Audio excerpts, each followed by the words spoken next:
in particular, this year's operation. Well done to the team. I'm presenting on the closed fishing season as a fisheries management measure. Before then, if I can introduce myself briefly.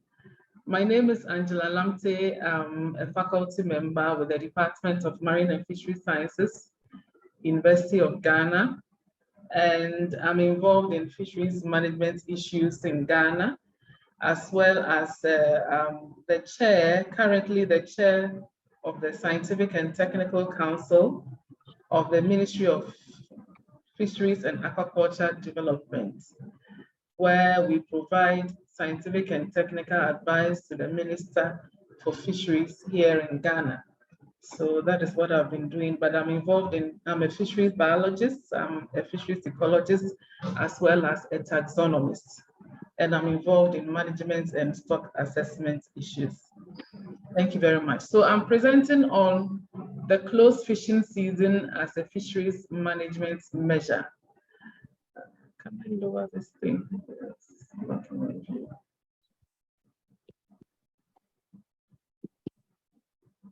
Okay.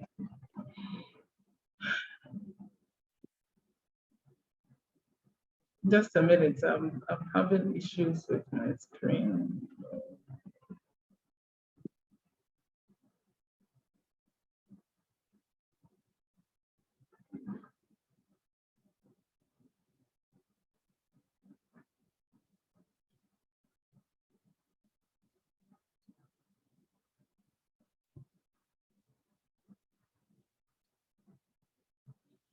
Okay.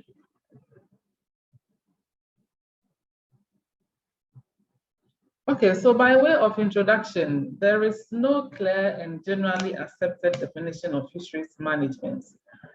So everybody defines fisheries management according to the way they understand it. But FAO has attempted to define fisheries management for us. And I think most of the time when it comes to fisheries, we prefer to go with FAO definitions and FAO guidelines. So FAO has attempted to define fisheries management as the integrated process of information gathering, analysis, planning, consultation, decision-making, allocation of resources, and formulation and implementation, with enforcement as necessary of regulations or rules which govern fisheries activities in order to ensure the continued productivity of the resources and the accomplishment of other fisheries objectives. So that is by way of attempting to define what fisheries management is by FAO. What is happening? My screen is not moving.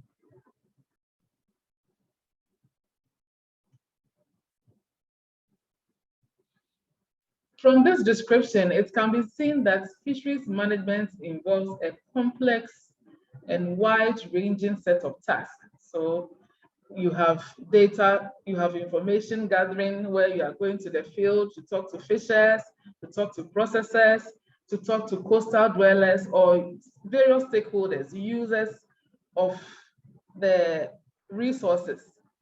After gathering your information, you have to do your analysis, you have to plan, you still have to consult further, whereby you also consult regulators, researchers, scientists, make various decisions, allocate resources to some sects of fishers or stakeholders exploiting the resource.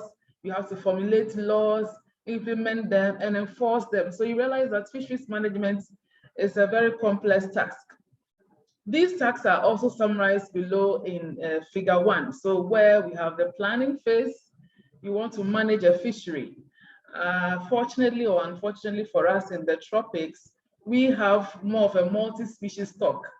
So it is difficult to single out a particular species to manage, because most of our fishing grounds has mixed stocks.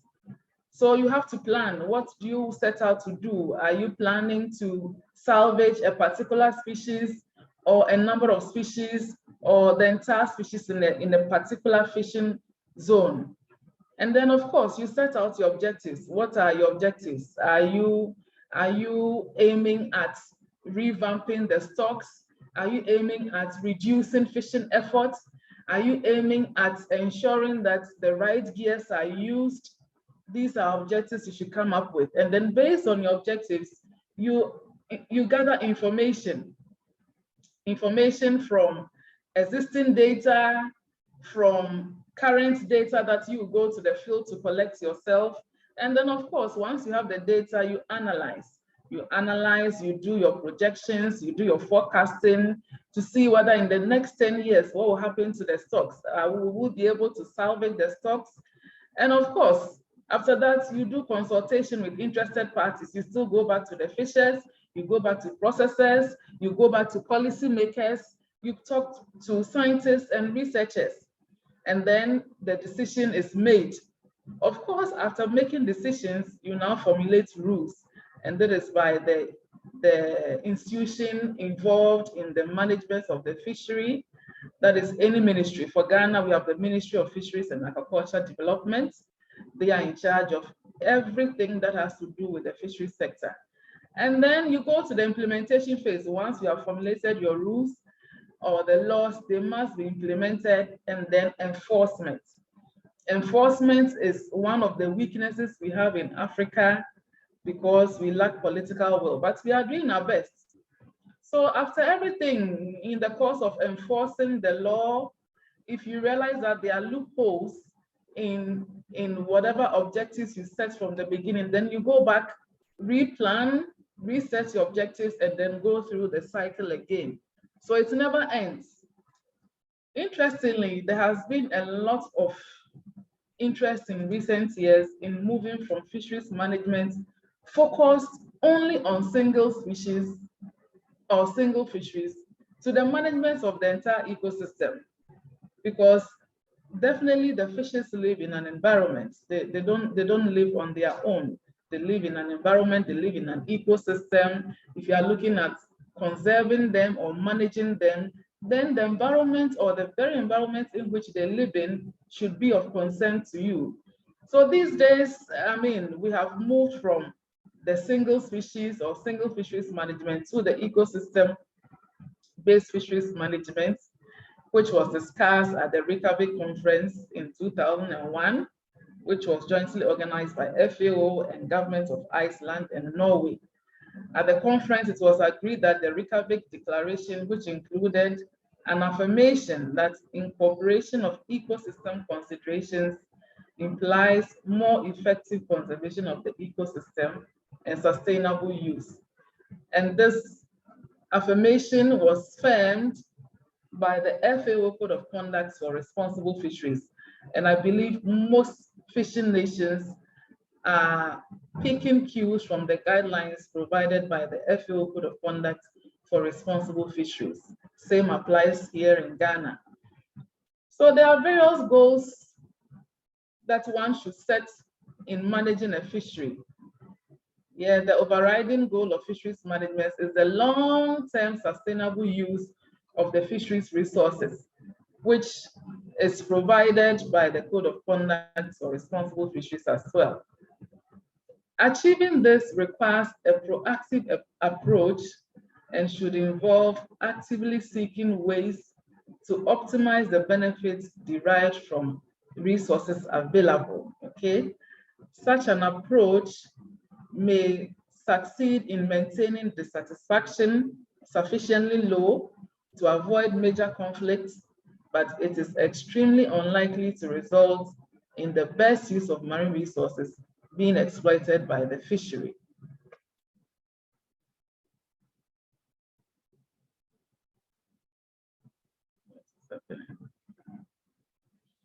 So the first step in proactive fisheries management is to decide what is meant by optimizing the benefits for each fishery.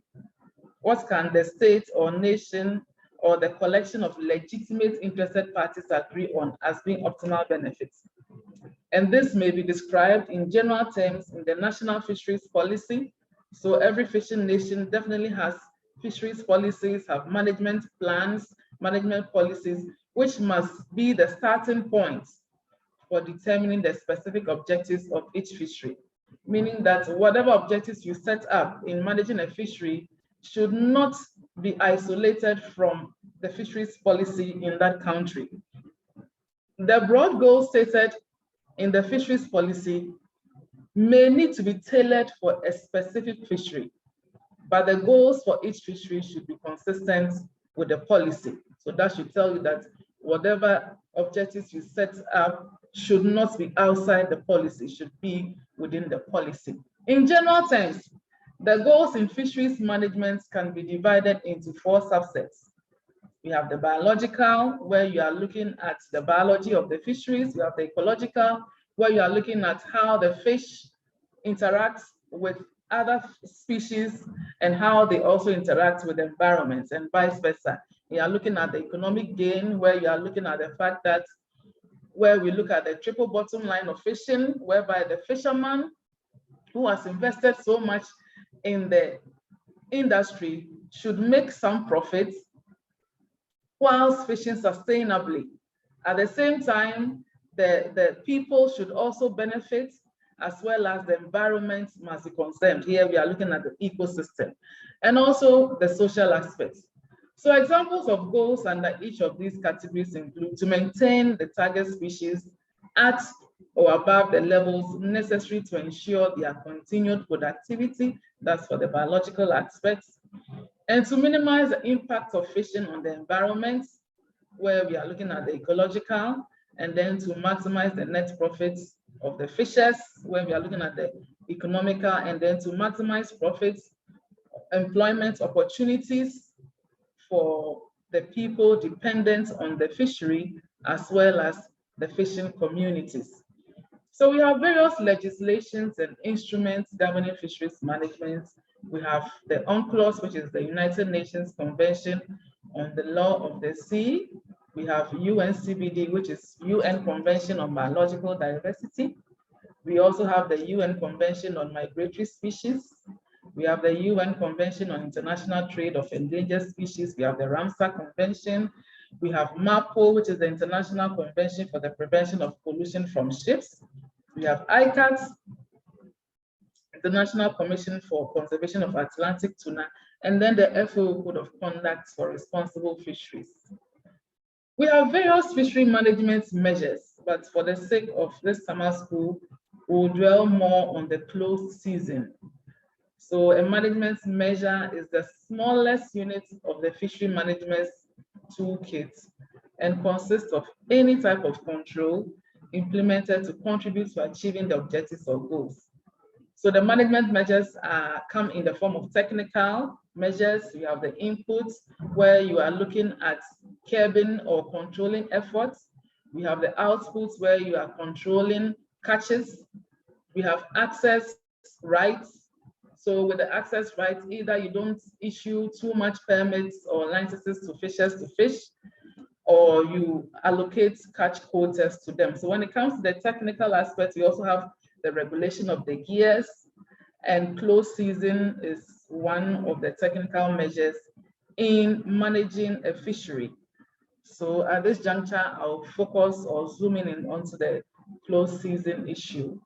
So the term closed season, also known as biological rest period, refers to the stopping of fishing activities during the spawning period of various fish stocks or fish species. And at this time, in Ghana at the moment, we are in the closed fishing season. We started on the 1st of July for industrialists, especially the trawlers, the inshore vessels, and artisanals. But the artisanals and the inshore vessels ended their closed fishing season on Sunday.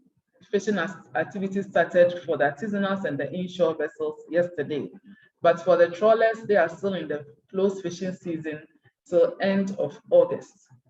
And we started implementing successfully closed season in 2019. After we recorded very low fish catches as well as sharp dwindling stocks in 2017, we realized that there was the need to start implementing the closed season in Ghana in order to control fishing efforts and allow fish to produce.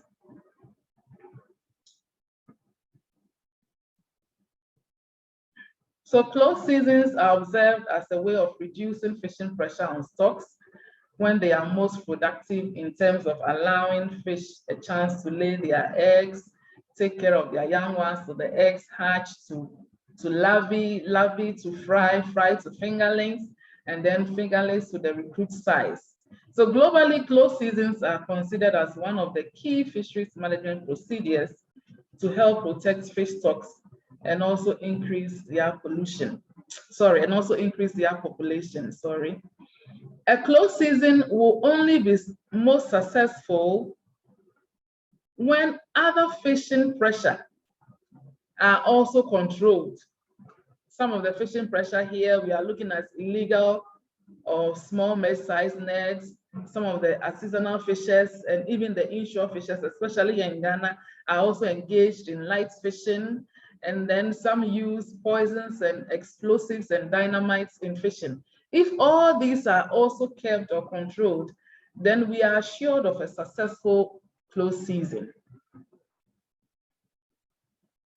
So why the closed fishing season? Is it even important at all? Is it necessary? Why should we bother our heads, in closing fishing season at a point? It is to help reduce efforts. So once the season is closed to a particular group of fishers, as I stated earlier on, that it was closed for trawlers, inshore vessels, and artisanals from the 1st of July. So by so doing, efforts was reduced at the time. But since yesterday, the artisanals and the inshore vessels have resumed fishing, but it is still closed to the trawlers, the industrial fishers. So in a way, we are reducing efforts. And then, of course, once you reduce efforts, it also culminates into curbing overfishing. And then this allows fishes who are breeding around this time of the year to spawn without disturbance, and then their young ones grow, at least to the recruit size before they are eventually scooped out. So by so doing, you're also protecting breeding aggregations. And then for coral reef areas, closed fishing season also helps to boost ecotourism. And of course, better socioeconomic effects, because when there is abundance of fish, prices of fish also are reduced. But however, much as closed fishing season is a good management measure, we are faced with a lot of challenges. I don't know about the other countries, but I really appreciate if people from other countries can share with us whether they are even implementing closed season in their countries and the kind of challenges they face in their countries. But for us here in Ghana, we have, when we in fact, the very first attempt was in 2018, but it didn't hold because there wasn't enough sensitization, to the fisher folks, and the fisher folks felt they were not involved in the management decision. And for that matter, they protested against the closed fishing season. So we're not able to implement it. But of course, we picked lessons up from the 2018 experience. And in 2019, there was a lot of sensitization. Even the fishermen themselves were now calling for the closed fishing season. So from 2019, we've successfully implemented closed fishing season. But the challenges here, some fishermen still complain that they are not given adequate notice. For this year, for instance, the Minister for Fisheries announced in April, as early as April, that we are implementing the closed fishing season again today, starting from the 1st of July. But fishermen were still protesting that they were not given enough notice. I don't know how much notice they want to have, because this is something that has been established. And Ghana's Fisheries Act 625 makes provision for the implementation of a closed season, which the fishers are aware of. But fishermen, they are stubborn. They always want to find excuses for whatever they do. And then non-involvement of fishers in decision making, that has been one of the issues. But we have moved from that phase because since 2020, Ghana launched the co-management policy, whereby fishers are involved in management decisions, in all meetings, in all stakeholder meetings, and they are even involved in decision taking now. So for now, fishers are involved in decision taking in the fishing industry, and I think it is a boost for us. Most of them understand the situation, but of course, there are still a few stubborn ones who are non-compliant. This year, for instance, during the start of the close season, whereby artisanals, inshore vessels, and industrialists were all closed from fishing, we had information that artisanal fishers moved from Ghana to Cameroon and Cote d'Ivoire and Liberia to fish.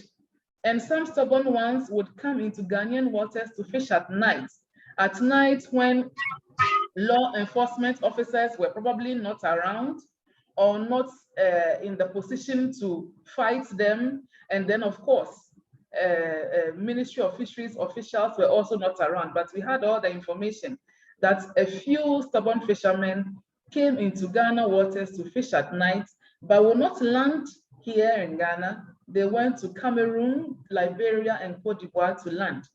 So we still have fishers that are non-compliant.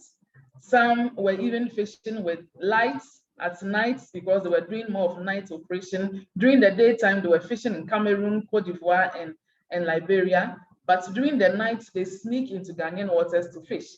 And then another issue that faces the successful implementation of the closed fishing season is the lack of alternative sources of livelihood. For us here in Ghana, over 90% of our fishers are full-time fishermen, and they don't want to do anything apart from fishing.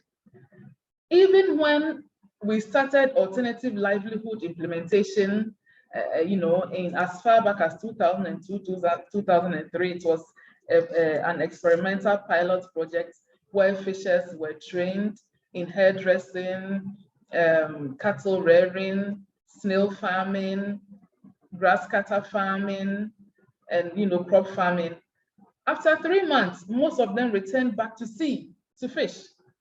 So I think moving forward, we should have a proper plan in instituting some of these alternative sources of livelihood. And then the timing of the close season. The timing of the close season has also been a challenge. When we started in 2019, it was in May, from May 15 to June 15. But at the time, for our scientists, we kept telling government that May is not a good timing for close fishing season, because here in Ghana, most of our species breed from July to September. So if you close the season in May and you open in June, then you are going to jeopardize the stocks, because they will now start fishing just when fishes are spawning, and that is very dangerous to the fishery. And then we have issue of lack of enforcement of the fisheries laws, either as a result of the enforcement officers not being well equipped or resourced, or sometimes we lack political will. When law enforcers want to do their job, sometimes politics comes to play, and then these officers are crippled. So we have an issue when it comes to lack of enforcement. I want to share some few case studies with us. For us here in Ghana, at the moment, we are in our fishing close season, which started from July 1st. It will end on the 31st of August for marine fisheries. But in our lagoons, estuaries, and inland water bodies, the close season is from November to March, which is hardly adhered to, but I mean, it is something that is there, that from November to March, fishing should not be engaged in our lagoons and coastal estuaries. And like I mentioned earlier on, our issues or our challenges with the successful implementation of the closed fishing season has been non-compliance by fishers as a result of lack of alternative sources of livelihood. In the UK, I learned in rivers and canals, their closed fishing season is between March 15th to June 15th. And of course, an effective closed season should last not less than 3 months, because by 3 months, most of the fishes would have spawned, and then the juveniles would have grown a bit to fingerlings, and then the recruit sizes where they can be recruited into the fishery. In Philippines, they also have a way of implementing their closed fishing season, and for them, they usually target small pelagic such as sardinelles in the Zamboanga Peninsula between December and March to allow the sardinelles to spawn and their young ones to grow successfully. And various results have showed that there was an increase in the landed catch of sardines after the implementation of the closed season. Wages of fishing crew also increased because they now had bumper harvests. And these are some of the success stories from Philippines. Again, in Philippines, in the Visayan Sea, they also implement closed season from November 1 to December 31st. And they still complain that there's a need for policymakers and fishery managers, as well as academia and research institutions to review the policy and conduct an in-depth study by assessing its impact using biological and economical parameters. Stakeholders perceive that the policy is beneficial, but they believe that it should automatically result in increased production of the fishes. And for that matter, more scientific studies should be conducted before the implementation. When it comes to alternative sources of livelihood, Myanmar has been successful in implementing alternative sources of livelihood, especially during their annual 3-month seasonal closure of the fishery, and most of the fishers are compliant. That is what they say. In Zambia, in the Kafue fishery, they also try to implement the closed fishing season. And they also talk about the challenges they face by fishers not being compliant because they don't have alternative sources of livelihood. What are some of the effects of closure? If a species is not prone to disturbance and does not aggregate to breed, then the implementation of a closed fishing season is meaningless, okay? And if the annual fishing mortality remains constant for the year, then the closure of the breeding month or any other month does not result in any increase in reproductive success. Because if you are closing the season to fishing and fishing mortality is not kept in the way, or effort is not kept at the end of the day, or effort is not controlled, then the fishing closed season is also meaningless.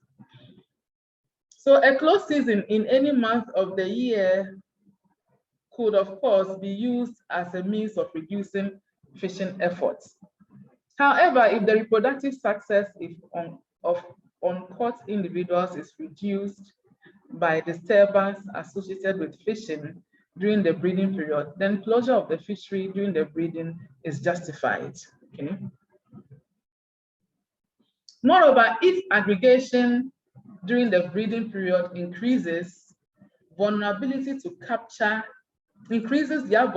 to capture, then a closure during the breeding period is again justified, just like we are doing here in Ghana, whereby we have closed the season, especially during this time that most of our species are breeding.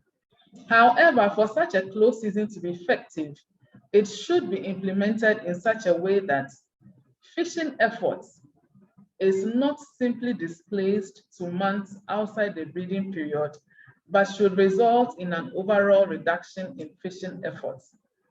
So Arense et al. In 2007 did a per recruit simulation, and they had the following conclusions: that the imposition of a closed fishing season during the breeding period is not effective under 3 circumstances. 1, if fishing disturbs and reduces reproduction of individuals that are not captured.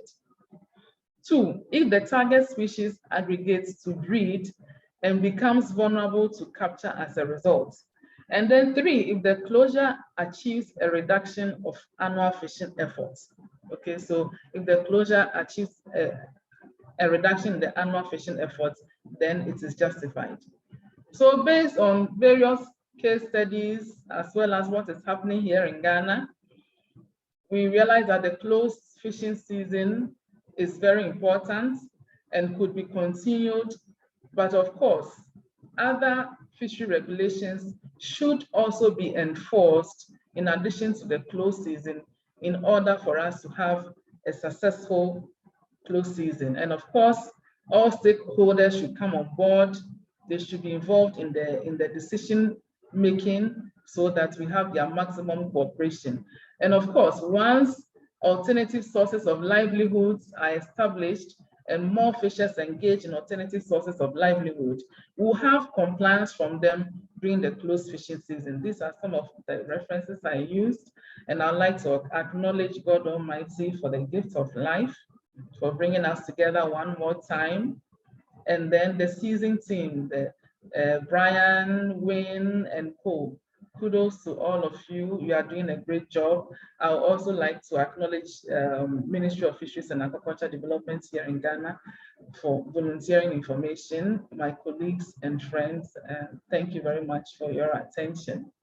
So I would like to, ask if people have some case studies from their countries also to share with us. I mean, during the question and answer time. Thank you very much.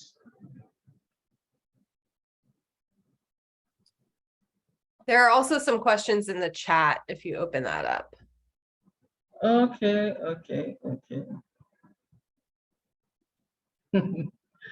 Okay, so I can see one question where people are asking that, are the actions of the fishermen driven by, stubbornness or economic hardship? It is both. Some of the fishers are stubborn, no matter what you do. For them, they think, especially for those who inherited the fishing from their forefathers, their grandfathers, their fathers, and it is now their turn. They see fishing as their personal property, and they think they shouldn't be stopped or controlled. So for them, they want to fish all year round.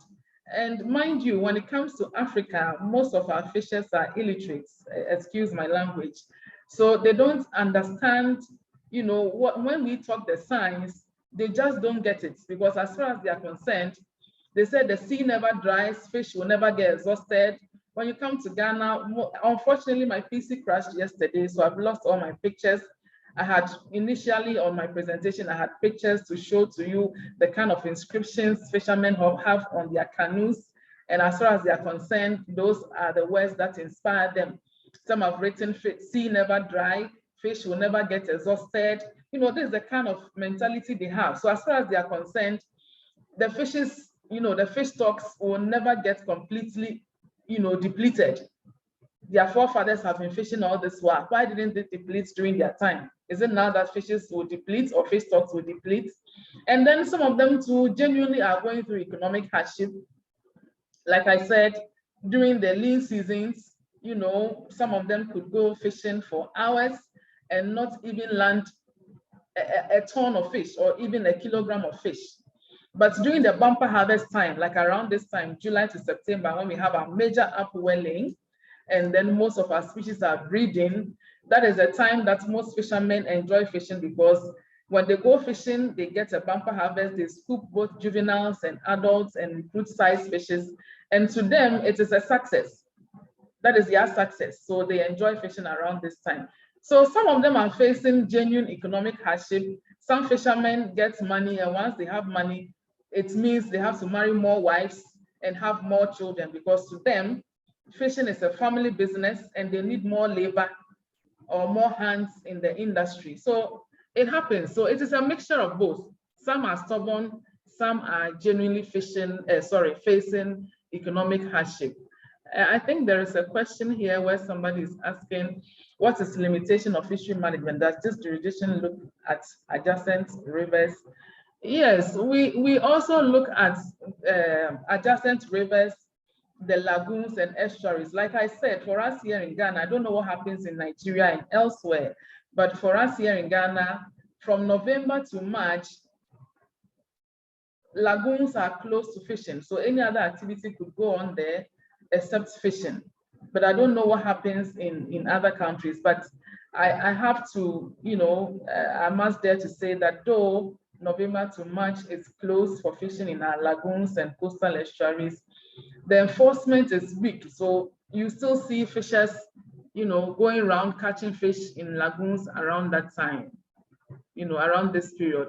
In the past, we had traditionalists prosecuting, perpetrators, where there was at one of our Ramsar sites at Sakumotu, close to Tema, there was a shrine there, and then when you are caught fishing between November to March, the chief priestess would send someone to summon you to the shrine, and then you'll be fined 2 goats and a goat and 2 bottles of schnapps.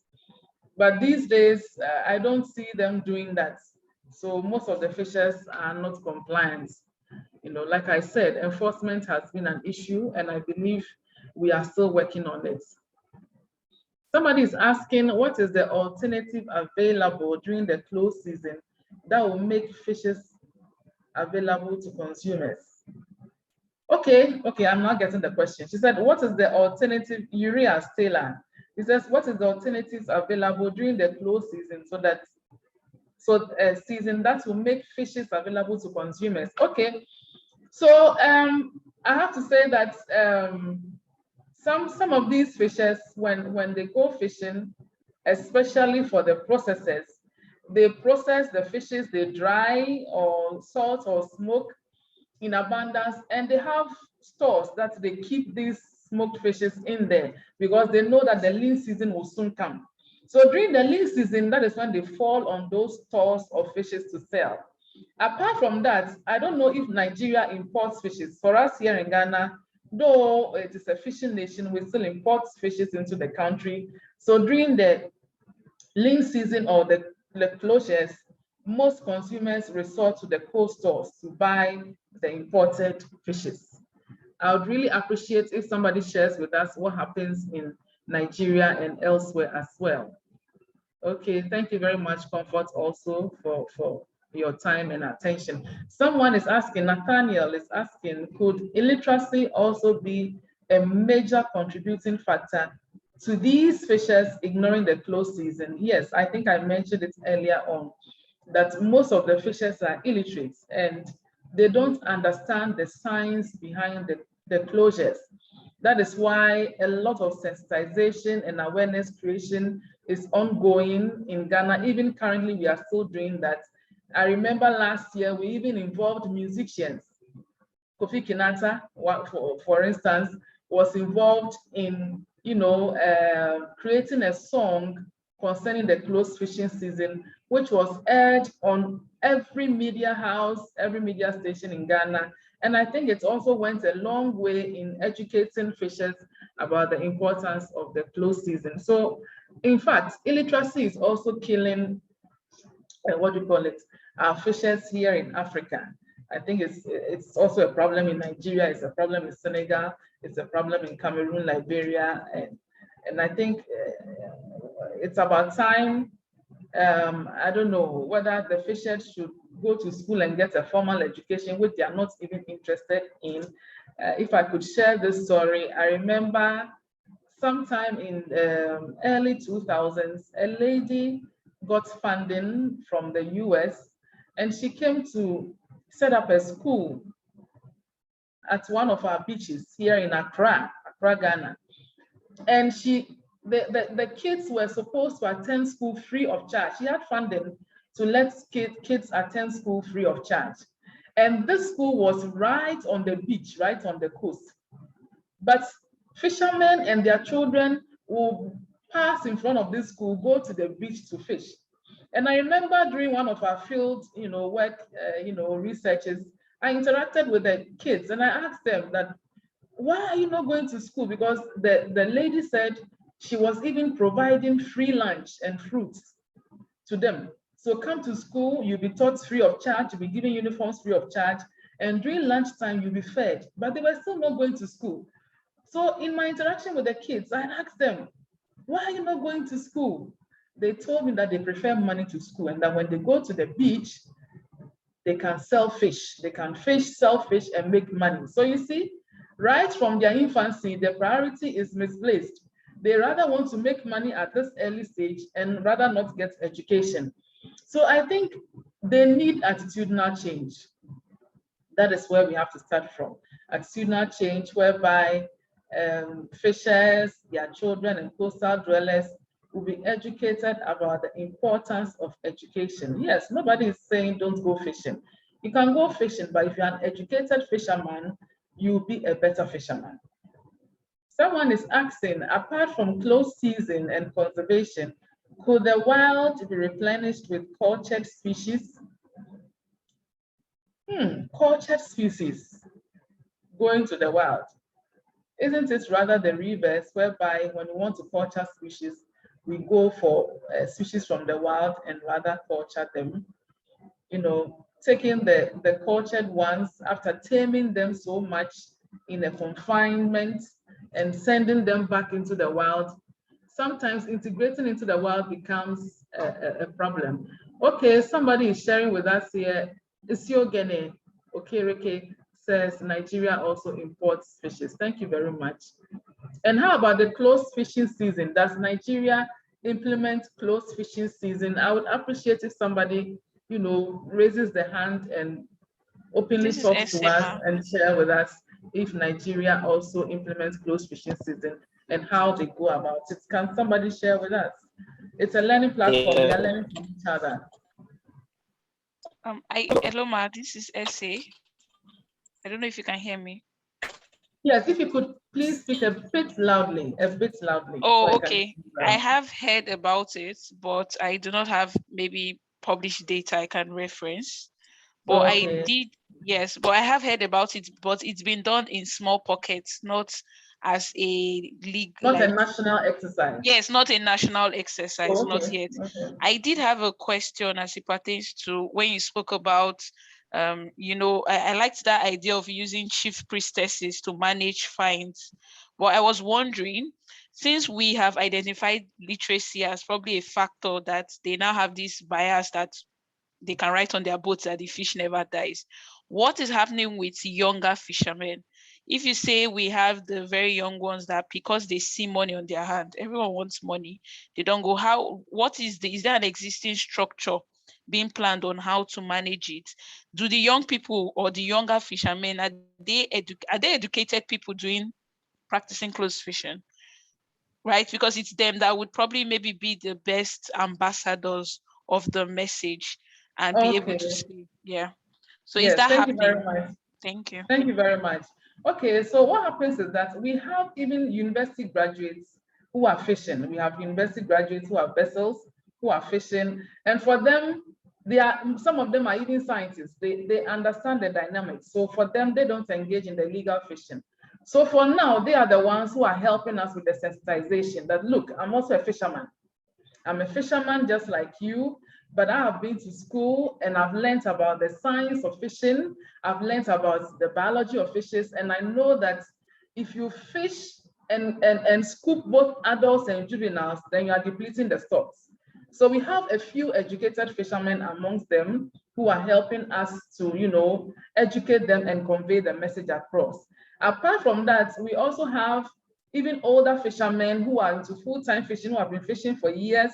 Some are chief fishermen now, and they've understood the need for conservation and management of fisheries. So they also help us convey the message to their fellow fishers in the various landing beaches. So we have fishermen who are involved in the awareness creation because either they are educated and they understand the dynamics or the population dynamics, or some of them have learned on the job and with experience, they know that when you fish illegally or when you fish unsustainably, then you are killing the stocks. So we have all hands on deck. For the children, what is happening is that most of them are learning from their parents or their fathers who are fishermen or chief fishermen. Some are still going to school one way or the other, though they prefer to be at the beach and sell fish and make money. Some are going to school, but I think we have to be more pragmatic in engaging the young ones, the children, in the need for them to get education or better education than, you know, focusing more on fishing. I mean, we've had a lot of interaction with fishermen, and you realize that when you ask them about their education level, almost all of them have had some form of formal education. Some will tell you they were educated up to class 3 or primary 4. Some will say primary 6. Some will tell you junior high school, a few up to senior high school, and then we have a few individuals who are university graduates. So I think it is not an easy task to do.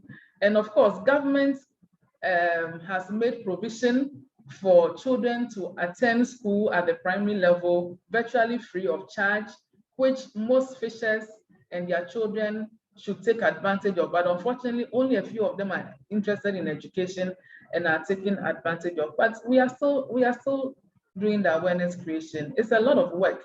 I believe that one day we'll get somewhere.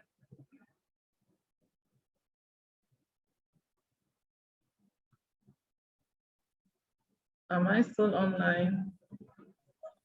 Yeah. Hello. Okay. Yeah, I think we have time for maybe one more question. Yes, one more question. I think I've exhausted the ones in the chat. Okay, so somebody just typed something. The person said, how long has this program been on? Is there like a cradle to adult structure for local fisher families? Maybe more people would key in if they have education ones from their cultural and social units. Okay, so like I mentioned earlier on, or like I shared earlier on, even people have come to open schools for children, coastal dwellers, and children of fishers to attend free of charge. And unfortunately, they prefer to make money.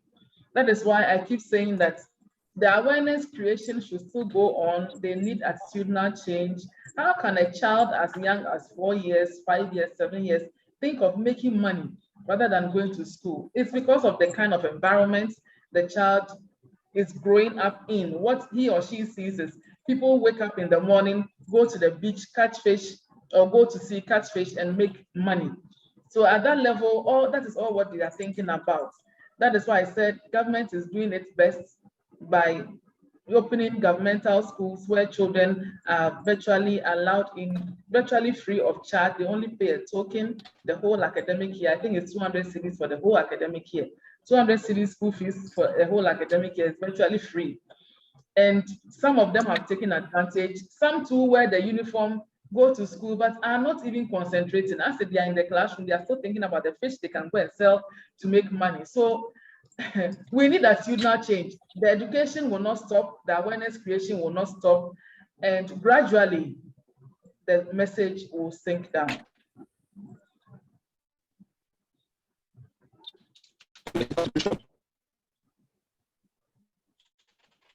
Someone has a question or something to share with us? I think someone was trying to talk. Well, I want to congratulate you, Madam, for the great presentation and the various answers to so many questions. I was just thinking that maybe you could consider more effort in the community-based approach. If you can get the community around a particular river or water body to own the enforcement action. If it's possible, if there's a head, there's a chief in charge and of that community, and we have the fishermen, if it's possible to have, a team that actually drives the enforcement action so that the community actually owns that enforcement action. I appreciate all the efforts on awareness and all that. If a community, maybe if a pilot scheme can be attempted to see if the community-based approach can work, for the closed season compliance thing.